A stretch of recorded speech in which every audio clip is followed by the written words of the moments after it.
Hi, good afternoon from Marianna, Wow Women of Work, for another episode of Wow Voices Speaks Volumes. And today we have the lovely Natasha Grays with us. Good afternoon, Natasha. How are you doing? Hi, Mariana. I'm really well, thanks. Lovely to be here. Thanks for having me. Yeah, no, I'm so excited. I'm so excited. So, for who is following us until last month, we had the background which was very bluish, but now we start a new season. So, we are with the pinkish one. And I noticed that you also have some colors like light rose. Am I correct? That is part Yeah, of your it's brand. in my workspace in my home, and it's kind of a spare room as well. I've kind of created this really beautiful kind of sanctuary kind of feel, and it has got a very dusky pink in the back, which I've painted the walls, and then it's very soft, kind of muted yellows and soft, warm colours. And I just find, well, the colour pink is an amazing colour. I love this backdrop because it's the feeling of happiness. Pink induces a natural feeling of joy. So it's a really great color to feel, to have in your home or in your workspace if you want to feel happy. So yeah. Oh wow! I want to know more. So yeah, don't spoil me because I really, before we go into this interesting world of interior design and colors for our homes. So let's know who you are and share with our audience what you do. Sure. So my name's Natasha Grays, and I'm a sensory focused interior designer and also a speaker and a mum of two girls, one of whom is autistic and she's now 19. And I basically help families create nurturing home environments for sensitive and neurodiverse kids to help them feel calm, supported, and more connected. And it also enhances their well-being and the parents' well-being as well. Wow, I love it because at Wow we talk about marketing performance, and definitely we think that the performance is your skills, your energy. But how important is the environment we are in order to perform better? Oh my goodness. Your environment is so important in how you feel. It affects your emotions. It affects how you regulate your emotions, especially young children that are sensitive or neurodiverse. It affects how you sleep, how you eat. It affects everything, all our bodily functions, all our kind of actions, thoughts, and feelings are induced by our environment. So if you imagine someone living in a house that's all painted grey and has got black furniture and very little light, no plants, that's going to be a really sad environment to be in, as opposed to a house full of lovely, soft, warm colours, lots of biophilic elements, lots of plants, natural sunlight, and lovely, calming, essential oil scents drifting through the air. It's a completely different experience. So, yes, it's totally so important to how our Yeah, environment affects us.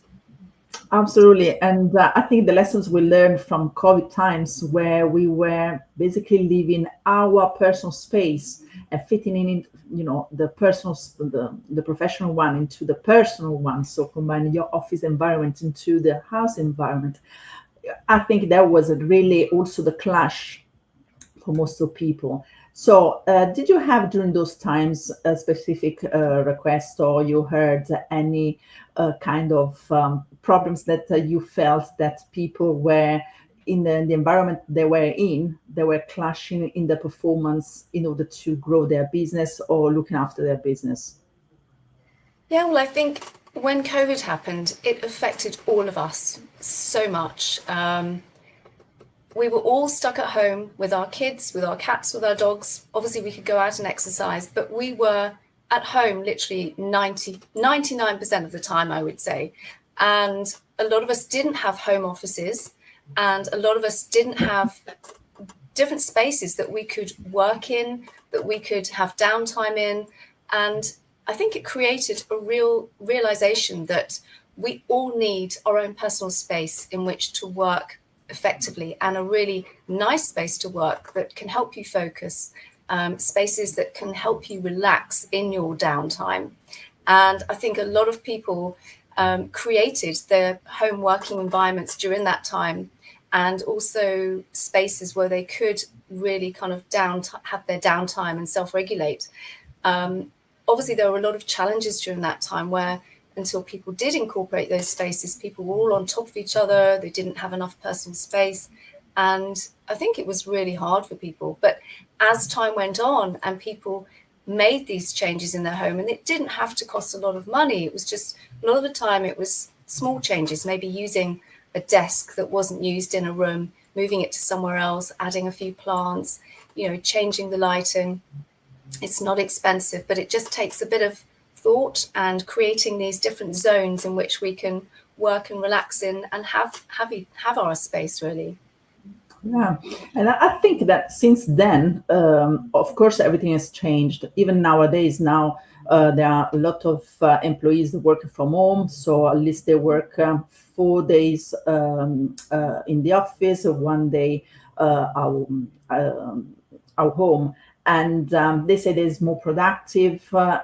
People now returning to the office, and companies trying to get employees return to the office is very hard. I'm very fascinated about what you were saying about how the environment we work or we live is affecting our humor, our being. So what is the challenge that nowadays, in order to be more performant, how could we, even if we are working from home instead of the office, trying to be performant in the way that we are relaxed, because we are aligned with ourselves, but we are not too much relaxed? Because I think the challenge is that when you're working from home, you relax. That means that you take a little bit over your time, more time to spend more in the kitchen. Maybe you have a sip, you on your phone, you're doing your own stuff as well. So in order to make sure that your performance at work, if you are a self-employee, is different story. For employees, maybe it's more challenging, because they need to have their discipline and routine. So what would you suggest to be at home, working from home, and how they could perform in order to feel that there is no pressure, and also fulfilling what are the duties for your boss or for your company you're working for? So, yeah, it's a really interesting question, actually. And I think there's several elements to answer to that question, really. I think the first thing is that creating a space to work from at home in order to be effective is really important, to find a space that's quiet and you're not going to be distracted by other people and other noise, because sound can be really very distracting. So if you've got a room at the top of the house or a spare room somewhere, or just a quiet corner in a lounge that maybe people don't use during the day, find a space there. I think it's also really important, because there is that ability to be distracted when you're working and you're at home. You're like, oh, I really should go and put a wash on, or oh, I'm a bit bored with this. Let me go make a cup of coffee, and then you start tidying up the washing. So for myself, and I'm sure that a lot of people do this, to mitigate that, I've created a little coffee and tea station with my big water bottle in my workspace on the top floor, so that instead of going downstairs and distracting myself making coffee every half an hour, I've got my station up here. So that's a good tip for people. In order to not feel too relaxed, it's really important the use of colour. So obviously I said that I've got this lovely soft, warm pinks and, mellow kind of beiges and pale yellows. That can be very relaxing, and even help you drift off sometimes and think, oh, just go and have a little nap. But it's really important to incorporate colours that bring energy as well. So those colours are things like a really bright orange, or, a strong blue, which will help you to actually focus at the same time. So on your desk, you might want to have a strong coloured lamp that just brings in that little touch of colour. You don't have to paint a whole wall orange. That would be a bit off-putting, but you can if you want to. But for me, it's nice to have kind of some neutral, soft colours, and then bring in those strong colours to just bring that focus in. And then also to have kind of a structure, to build in time zones when you can do certain tasks, and you might want to have a little alarm on so that you know it's time to finish, and really structure those most important parts, the tasks at the beginning of the day when you're working at your best, or it might be in the afternoon when you work your best, but whichever way, to kind of really give yourself some structure, because at home it's very easy to just go with the flow and get distracted and go and have a chat and have a longer lunch, and maybe some people might want to watch I don't know, Vanessa at lunchtime or whatever, but it's important to kind of really stay focused and stay on track. So those are the kind of few things that I think are important, and to also have a nice plant to help you you know, just feel like you've got a bit of nature around you as well. Brilliant. There is an anachronistic, I will say, a saying, man buys a house, a woman makes a home. I say anachronistic because otherwise it looks like the man is providing from financial point of view, that's all, and then Yeah. the woman makes the home. But fun enough is, but despite who is buying the house, eventually, yes, the woman is making the home. And you are an example of a consultant that works with a lot of women that they put together a home, and they need to make an environment, the space they are living in, comfortable for the family. But how much is this is a question which is a little bit intrusive in a way.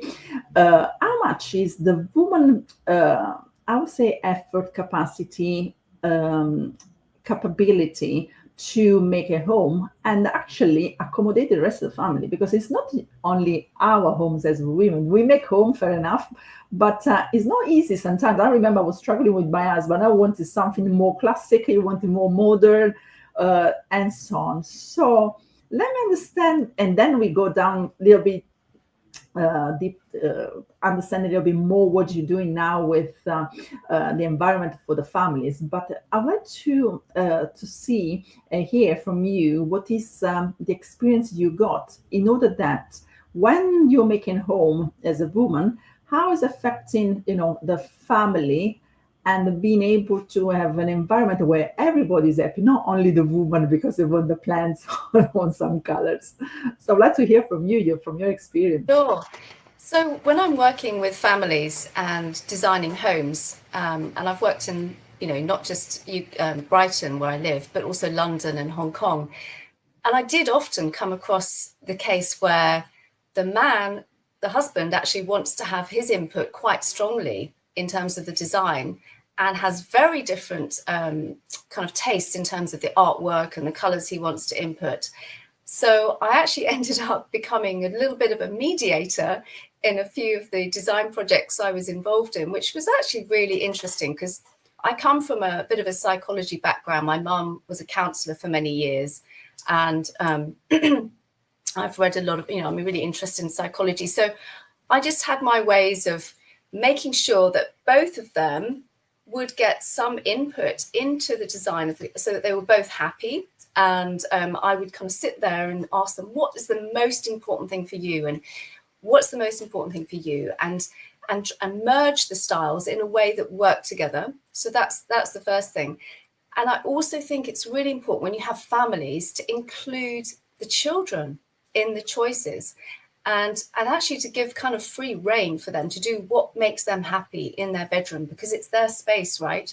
And it's really important for people, everyone from adults to children, to surround themselves with items that they love, colors that they love, objects, textures, scents that they love, because our sensory environment affects so much how we feel. So for me, I've given free rein to both my daughters to do whatever they want in their bedroom. I do occasionally tell them to clear up because it can get messy down there, but they're teenagers, they're allowed to do that. But it's super important for people to have that freedom of choice in what makes them happy. And as a family, when I'm going into homes to do my sensory friendly consultations, I also ask for as many family members that are available to be there, so that we can work together as a whole family, and people can have their input, and I take all of the people's tastes into consideration. So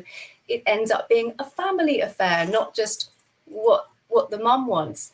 And often the mum is actually quite relieved because it takes the pressure off her having to make decisions on everybody else's space. So it's a really nice collaborative way to work, really. And so now, what is your? You said that having experience with the autistic daughter make you thinking. Even if is part of your job, daily job, you were specialized in something very unique. So I'd like you to talk about more about this, because I'm sure this will enlighten a lot of people and helping them to have, as you said, an environment where it's calming people and having an harmony for everybody. So, Yeah, what sure. started your story? Yeah, so we're going back quite a long way now because we were living in London and we moved to Hong Kong in 2011 when my oldest daughter was 6 and my youngest was 3. And it was a huge change, right? London to Hong Kong, they had all their family and friends around them and their home. And everything had been fine up until then. I'm not saying it was easy, but we hadn't noticed any challenges or any real problems. And a few months after we moved to Hong Kong, my oldest daughter started having meltdowns and lots of different other issues with eating and sleeping. And in those days, there really wasn't much about it. And I had never heard of, I hadn't really heard of much about autism or neurodiversity or ADHD at that stage. And I think back then as well, there was a real stigma attached to it. Anyway, to cut a long story short, because this could, it's a long story, but my husband and I, we felt very overwhelmed. We didn't know what to do. We looked through books and parenting blogs, and there was a little bit of stuff around, but it wasn't a huge amount. We didn't know what it was, and she was so young as well. So we just tried to cope as a family, and we often felt overwhelmed and exhausted and just didn't know what to do. We didn't have our family around either. So through the years, we have had support through, child psychologist, we've had occupational therapists, we've had, other group support as well. And I've learned so much through this journey. I also learned about sensory friendly design and how much it can help all sorts of, different behaviors and challenges that neurodiverse kids have as well as adults.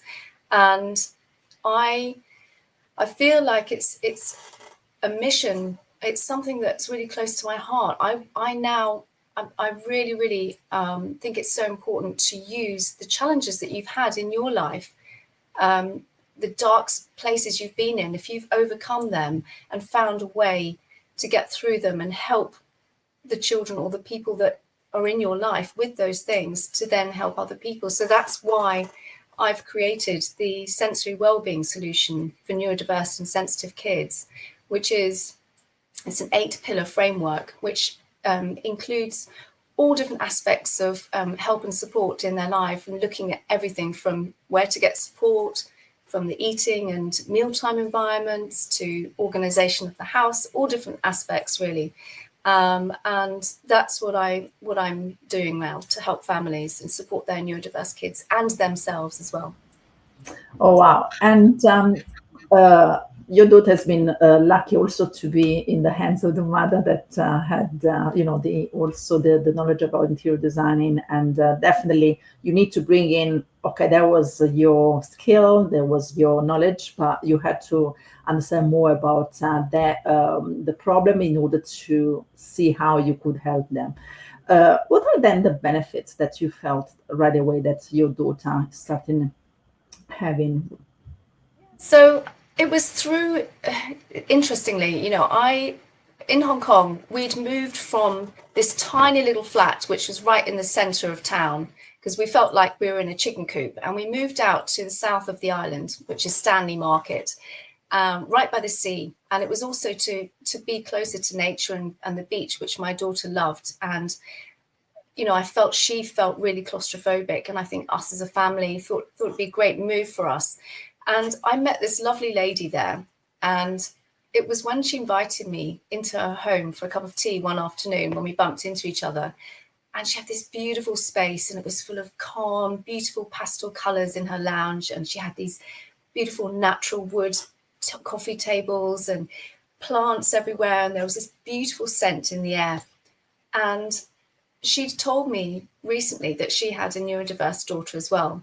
And while I was having a cup of tea with her, her daughter breezes into the lounge, all confident and happy and just running off to get ready for volleyball. And I said to her, "Oh my gosh, your daughter's so beautiful and she's so confident. Didn't you say she was neurodivergent?" And she said, "Yes, but she hasn't always been this way." And it was her that told me about sensory focused design. And that's where, and she said it's made such a difference to her daughter in terms of her mood, her ability to regulate her emotions, her ability to sleep and to eat better. She said it's remarkable. And so it was from that point on, I literally immersed myself in learning about sensory focused design. And I started making small changes in our own home, in our flat at that stage. And the first thing I did was focus on my daughter's bedroom. So at that stage, she had some very strong color. I thought, let's make everything bright and colored so it's all cheerful and happy. Worst decision. I mean, as an interior designer, I feel so kind of like I did the worst thing possible, really, filling her room with bright colors, blue, red. She had lovely rainbow colored prints on the wall, and it was just literally sensory overload at its worst. She also had this very bright coloured geometric rug. And when I realised about sensory overload with having too many bold colours, busy prints, bright lights, busy decor, I realised I've got to just take all of this out and kind of almost just start with a blank canvas. So I took the bright coloured rug out, replaced it with a much calmer kind of off-white one with just a few small designs. The rest of the room was pastel colours. I painted the bed just off-white. And she did still have colour, but just in small bits. And I put lovely natural wood, little coffee table and a chest in there and some fresh plants. And obviously things didn't change straight away. But literally within a few weeks, she seemed calmer and she started sleeping better. And she just seemed more, how can I say, she was just, it just calmed everything down. Her nervous system was just calmer. I then made changes in the rest of the apartment as well and just replaced some of the busy decor and put it inside storage and just had a few nice things out. So the whole kind of atmosphere became calmer. I started burning essential oils as well, like lavender, which calms the system. So it was amazing because over time her eating got better, she'd settle much easier, and we did use also some structures as well, some schedules to help her to know when things were going to happen, because that's important for autistic and ADHD people as well. So yeah, it was really amazing to see the changes, and as time went on it became better and better. So it was about knowing what was going to work for her, and sometimes that takes time to find the right colors and right textures, and it's really important as well to involve your child and say, what do you like, which of these colors do you like best, but not overwhelm them, give them the whole color schedule, the whole paint booklet, but just select a few and say, do you prefer blues or greens or maybe a soft pink? So yeah, it worked. Yeah. And in terms of, you're talking about the environment, so talk about the vibrant colors to avoid, or as you said, having more muted. What about the tech, the TV, phones and stuff? So is a part of also of your work that you're helping them to having a station where they can enjoy and they can play with their stuff, or what do you suggest? So with technology, obviously we live in an age where everyone has a mobile phone from the age of 11 pretty much, and I've even seen kids younger than that have phones. And I think it's really important to have guidelines on the usage. And obviously this is quite a controversial subject and I'm not anyone to judge or anything, but it does really help with sleep if you can get off phones at least an hour before bed.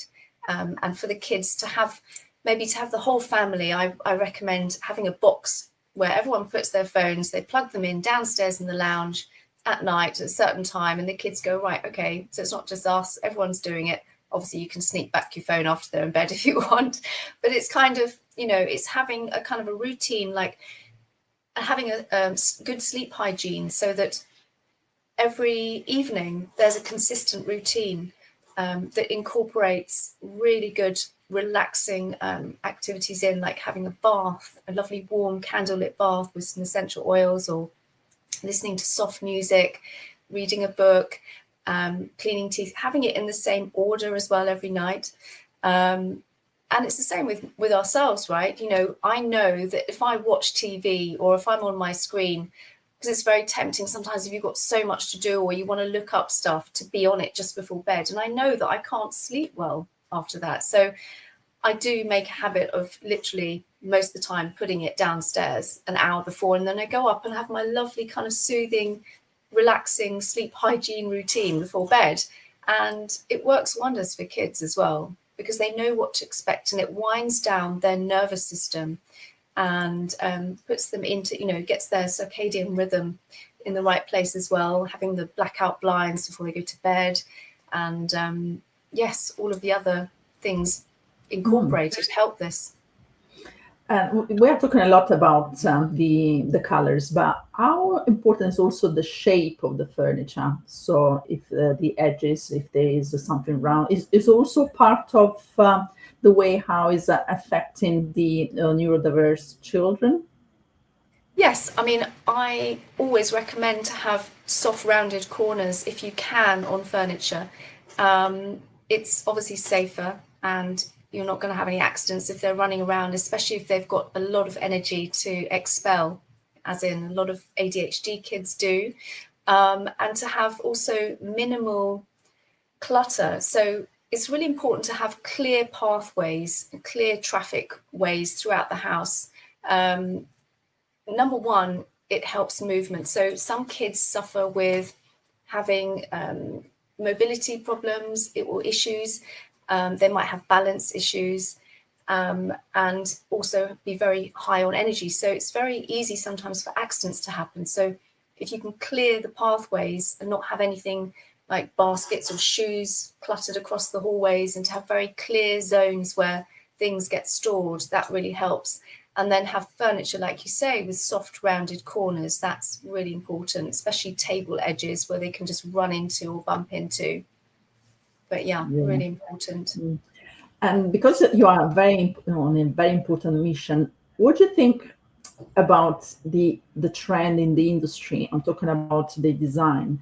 Is going this direction, or for you, when you are helping families to find the harmony in their homes, do you find it difficult for them to find the right things? How you think the industry is helping accommodating this kind of challenge, or actually they're ignoring it?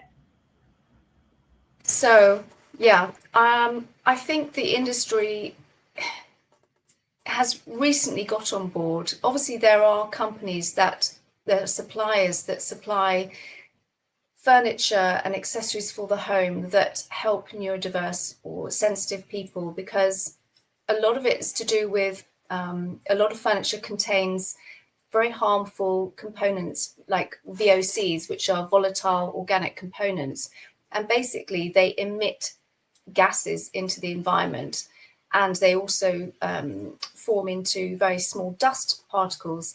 And this can be really harmful, especially long term, for a child's health issues, or anyone's health issues for that matter. They can cause respiratory issues. And if a child is prone to asthma or anything, that's really harmful for them. So it's really important, if you have got a neurodiverse or sensitive child, to find furniture and items that have got minimal VOCs, and also paints as well, because they can contain high amounts of VOCs. There are companies that have them, but they are harder to find. Most of the time, I find that furniture is not, or manufacturers are not looking at this. And I think it comes from government also not putting in restrictions on the usage of these highly toxic chemicals that are put into our homes. And I completely understand that most parents don't even realize that this is the case. You know, they think if something's sold for the home, a sofa or a wardrobe or something you buy in some of the big stores, they think it's going to be safe, but actually most of the time it's not safe for your health. So it's something that's got to grow. This industry's got to grow for safe, you know, materials. How would we know? What do you recommend us to look into to make sure that they are safe for our environment and our health?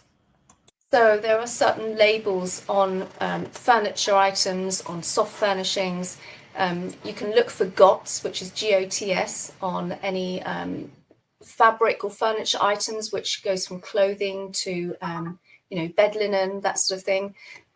There's also the green, look for the green stamp on any furniture or wood items. You know, if it's any plastic is very bad. So if you're looking at plastics, that's all got VOCs in it and chemicals. So if you can look for natural materials like solid wood items and natural fabrics like wool, linen, cotton, you're pretty much going to be safe.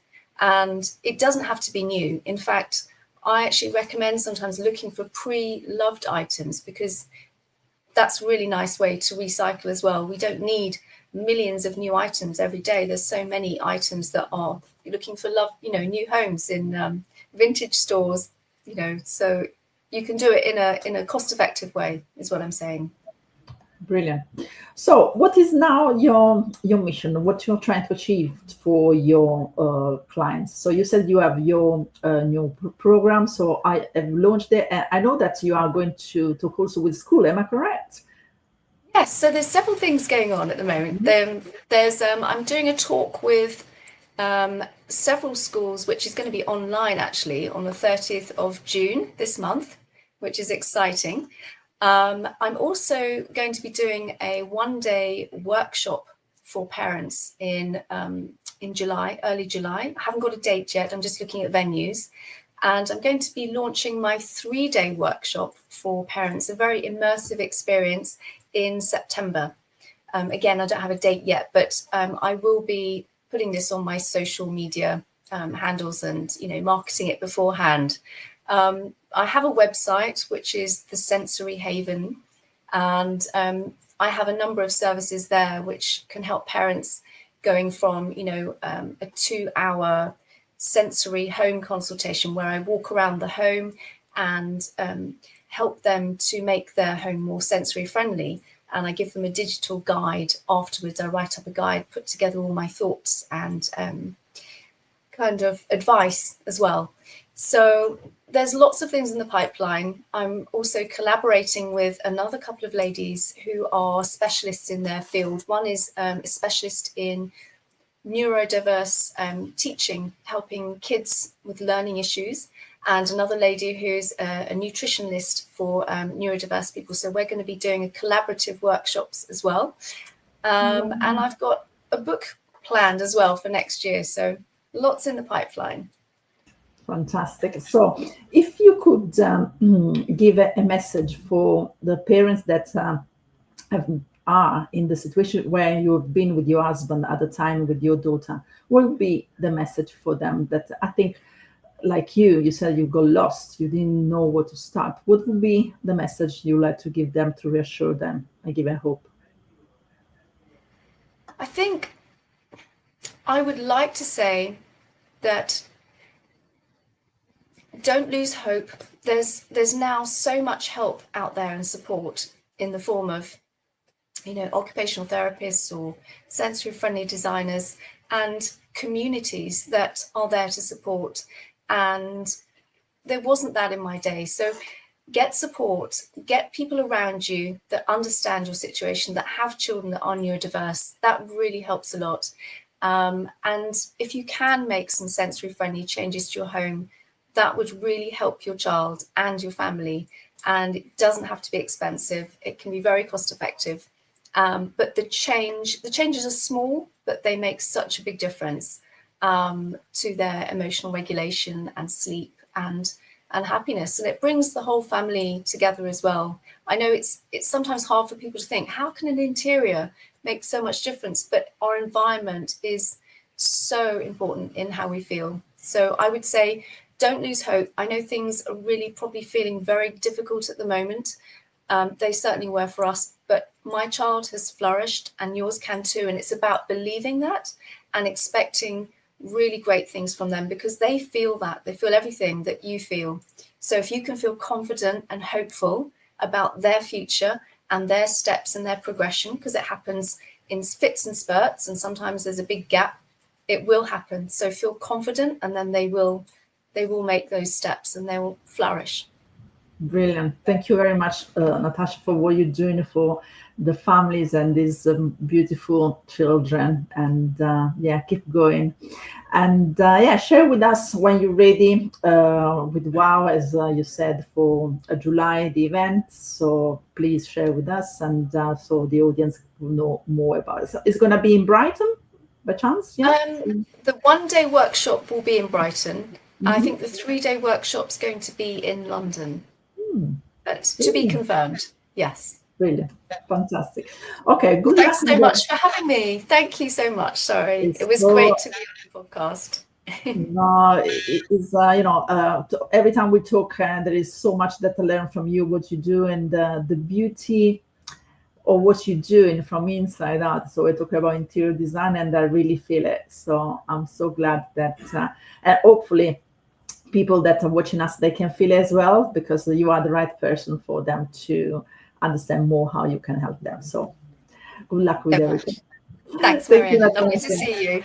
Take care. Bye. See you soon. And we speak with, we are going to meet again next week for another live, another woman from New York. She's Italian, working in marketing for food and beverage. So watch again our next episode of Wow Voices Speak Volumes, because we are going far. Thank you very much, and see you next time. Bye-bye.